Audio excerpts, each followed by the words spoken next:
Les vraies voix Sud Radio, 17h-20h, Philippe David. Retour des vraies voix avec Philippe Bilger, Tom Conan et Luc Gras. C'est l'heure du grand débat du jour. Les vraies voix Sud Radio, le grand débat du jour. Certains jeunes sont-ils désormais sans limite? On vous pose cette question après cette agression à la hache devant un lycée en Seine-et-Marne hier. Oui, un ado de 17 ans violemment agressé par 3 individus devant le lycée professionnel Louis Lumière de Chelles.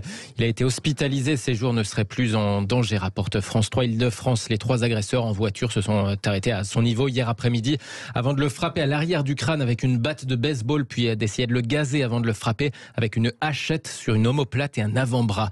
La présidente de la région Île-de-France annonce le déploiement d'une brigade régionale de sécurité devant l'établissement.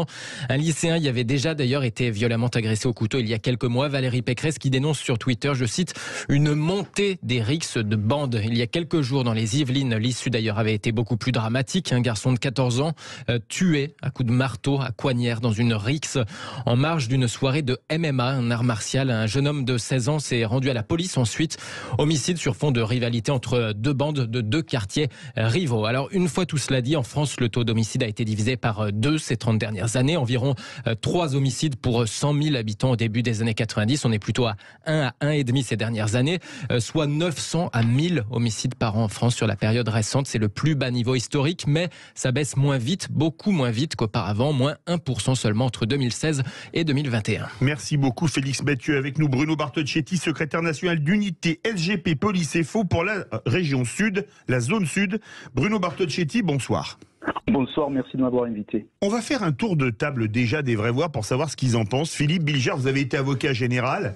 Est-ce que vous n'avez pas le sentiment que certains jeunes sont désormais sans limite? Alors d'abord, et j'essaye d'aller vite, Philippe, il y a une augmentation de mon point de vue général de la délinquance et de la criminalité, malgré l'avis contraire de certains sociologues qui, comparant aujourd'hui aux calendes grecques du passé, si j'ose dire, considèrent que ça va bien. Deuxième élément, je ne dirais pas que les jeunes qui commettent ces graves infractions sont sans limite. Je crois qu'ils sont comme les adultes qui commettent le pire. Ils ne se rendent plus compte que la violence ne peut pas être non seulement une solution, mais aussi un langage. Et la violence est devenue un langage qui occulte radicalement autrui. Autrement dit, c'est ça la base. Et je crains que la dérive continue. Luc Gras.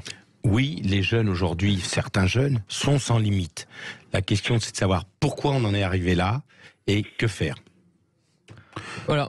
Moi, ce qui me frappe, c'est que ces phénomènes-là, malheureusement, ils touchent quand même beaucoup de pays, la plupart des pays.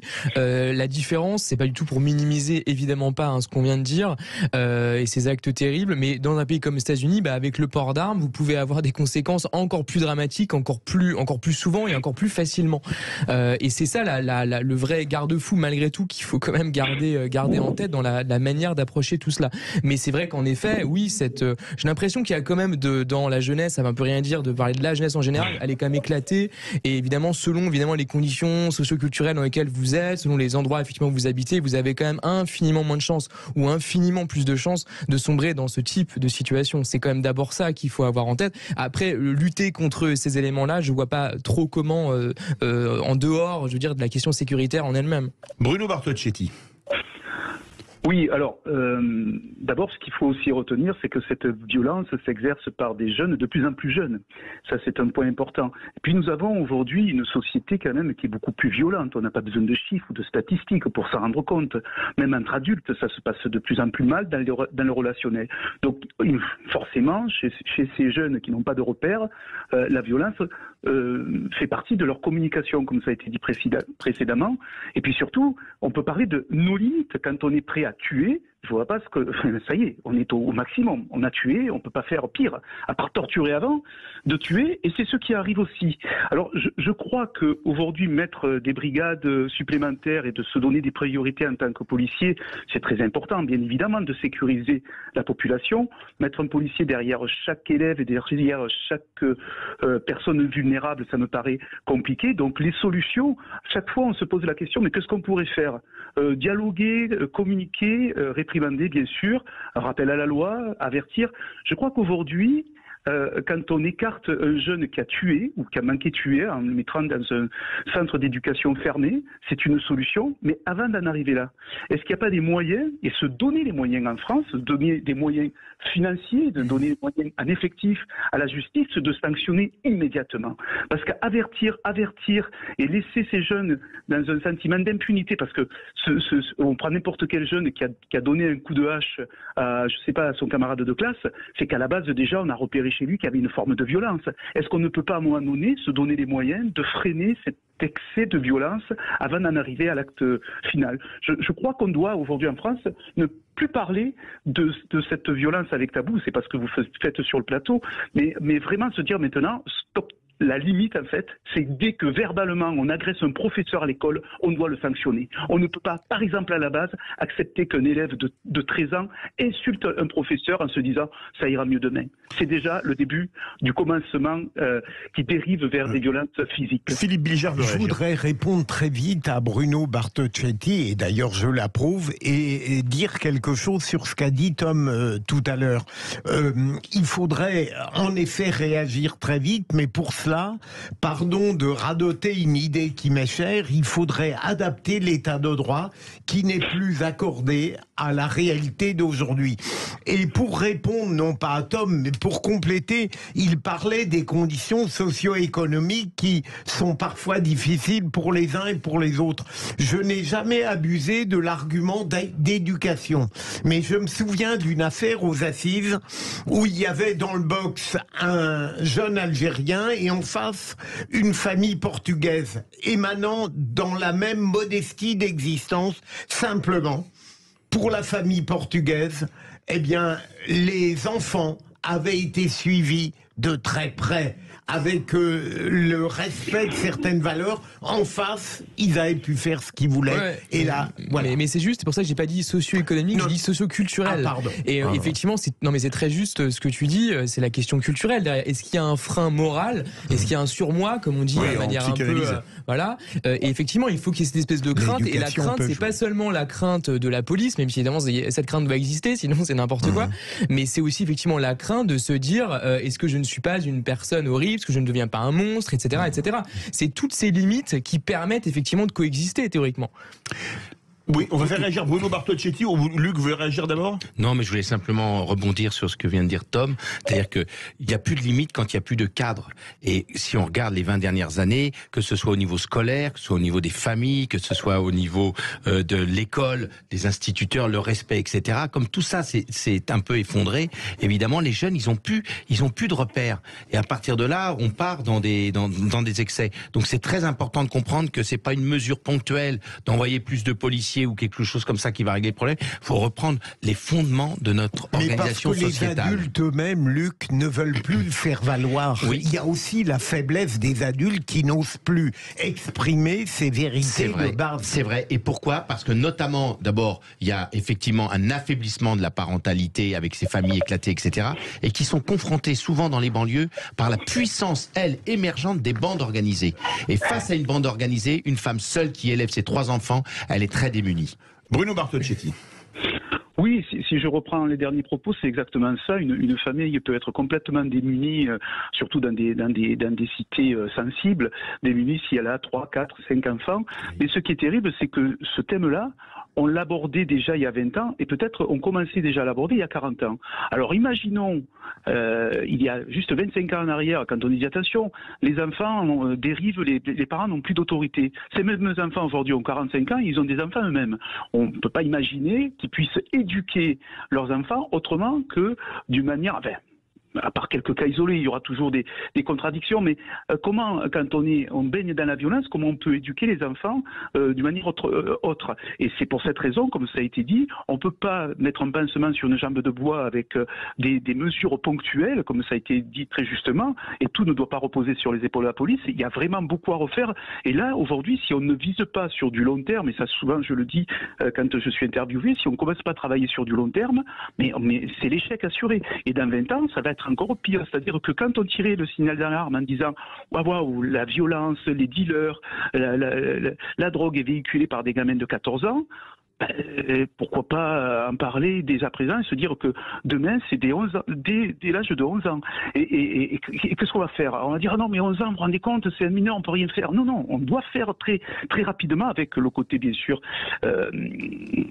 éducatif, mais ça ne doit pas être tabou, même chez un mineur, de le sanctionner sévèrement. Alors, on ne va pas la mettre 6 mois en prison, mais il faut très rapidement, très rapidement, dès qu'il a commencé à commettre un délit, lui faire comprendre qu'il est dans la faute. Luc Gras veut réagir. Oui, la feuille de route, on l'a pour lutter contre la délinquance. C'est remettre des cadres normatifs, des cadres pour que les jeunes puissent se construire avec des repères. Premier point. Et deuxième point, une fois qu'ils sont passés dans la délinquance, à ce moment-là, il faut, comme aux Pays-Bas, juger rapidement avec des mesures claires, immédiatement applicables. Oui, ouais, il me semble aussi un cadre, je suis d'accord, mais après, aujourd'hui, ce qui se passe pour le commun des mortels et encore plus dans la jeunesse, ils sont, et c'est pas un reproche, c'est la vie qui est faite comme ça aujourd'hui, dans un écran ou devant un écran, 80% du temps éveillé, que ce soit un téléphone, etc. Et donc, qu'est-ce que ça crée? Vous pouvez avoir derrière les meilleurs parents du monde, même un bon quartier, etc. Si vous êtes vous-même dans un imaginaire quotidien qui est effectivement délétère ou qui pousse éventuellement à certains comportements, voire une forme d'endoctrinement idéologique qui vous permet de relire un petit peu la société à l'aune d'une certaine culture, d'un certain imaginaire de youtubeurs, ou de culte de la violence, etc. Bah, ça va être très compliqué. Et le cadre, à un moment donné, mais si quand vous sortez de la tête de votre téléphone, il peut exister, de fait, vous vous retournez 5 minutes plus tard dans cet imaginaire-là. Et ça, faut jamais l'oublier. Aujourd'hui, l'endoctrinement culturel sur la violence, sur d'autres sujets, il est d'abord dans, entre guillemets, le métavers, c'est-à-dire dans tout ce qui est Internet, tout ce qui est virtuel, et ça vous pouvez rien faire. Une question justement, Bruno Bartocchetti, on a beaucoup parlé des jeux vidéo.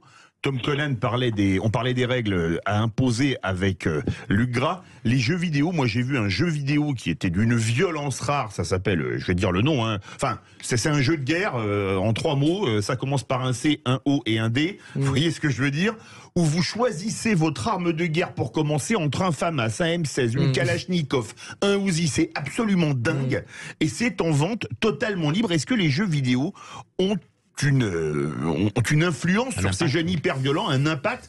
Parce que c'est vrai que quand on choisit sur un jeu un FAMAS, une Kalash ou un M16, c'est complètement dingue. C'est là où vous avez acquis votre connaissance des armes, mon cher Philippe? Non, j'ai fait mon service militaire, Charles.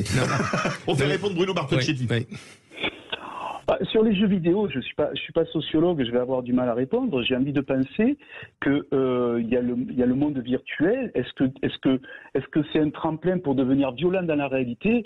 Ça ne doit pas aider forcément à trouver un équilibre. Je crois que le jeune ou le moins jeune n'est pas que devant son écran, mais lorsqu'il est dans la réalité, c'est vite lui faire comprendre que le jeu virtuel n'est pas la vraie vie. Bon, là je ne fais que parler, c'est trop facile. Et puis je vous dis bien encore une fois, je n'ai pas la connaissance de l'impact que peut avoir ces jeux virtuels sur la violence de ces jeunes, parce que oui, on pourra toujours, le jeune qui est fragile, on bien souvent quand il va tuer, on se rend compte qu'il a été dans ces jeux virtuels. Mais à mon avis, j'en sais rien, je crois pas que ce soit la référence première. Le repère premier, c'est quand même ce qu'on vit dans notre société au quotidien, mais même quand on va tout simplement, quand on demande l'heure à quelqu'un, on n'ose même plus le faire pour peur que cette personne se sente agressée. Et là, ça ne concerne pas que les jeunes. C'est bien sûr moins violent, mais très sincèrement, autour de nous, on voit bien chez les quinquagénaires qu'on ne s'approche plus dans la rue comme on pouvait le faire il y a 40 ans. On est suspecté dès qu'on demande l'heure à quelqu'un. Donc il y a beaucoup de sujets, à mon avis, qui doivent être repris dans un contexte d'une société qui s'est un peu simplifiée dans la violence avec ces 3-4 dernières années, dû au confinement, dû à tout ceci. Ça a fragilisé beaucoup les jeunes, bien sûr. Alors les jeunes qui avaient déjà un sens à la violence, allaient beaucoup plus loin. Alors après, les jeux virtuels, on aura du mal effectivement à arrêter ceci, mais il y a d'autres moyens pour arrêter cette violence, à mon avis. Luc Gras veut réagir. Oui, moi, je voulais simplement remercier Tom d'attirer notre attention sur un danger nouveau que sont les jeux vidéo. Mais ça nouveau, ils ont déjà 20 ans. Hein. Oui, voilà. Ouais. Mais ça n'enlève rien à la nécessité de poser un cadre par les parents, notamment.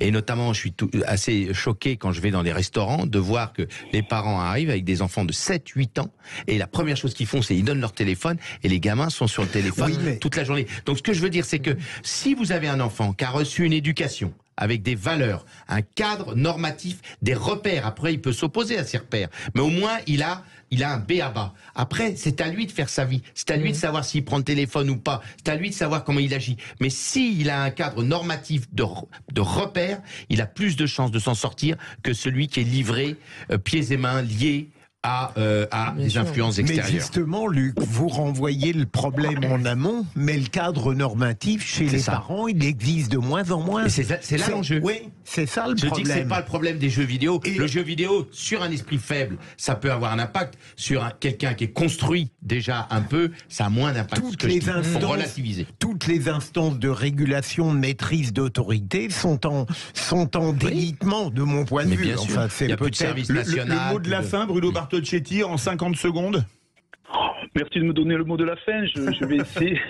C'est très honorant. Mais très vite, nous, ce qu'on constate malheureusement, c'est que sans aller à l'excès et à la no-limite de l'action, on se rend bien compte qu'aujourd'hui, on est vite insulté, on se fait vite cracher dessus. Alors je parle nous flics, mais c'est pareil pour le postier, c'est pareil pour l'infirmier, c'est pareil pour l'enseignant. Rien que ça déjà, ça doit être stoppé immédiatement. C'est pas tolérable. On n'a pas à être tolérant là-dessus. Et puis ça a été dit également, si on doit sanctionner, il faut pas attendre le dégel. On sanctionne immédiatement, il faut donner les moyens aux magistrats de pouvoir le faire. Merci beaucoup Bruno Bartocchetti, qu'on a toujours un grand plaisir à avoir, secrétaire national d'unité LGP Police et Faux délégué pour la zone sud. Verdict sur Twitter, certains jeunes sont-ils désormais sans limite? Vous êtes 94,8% à dire oui.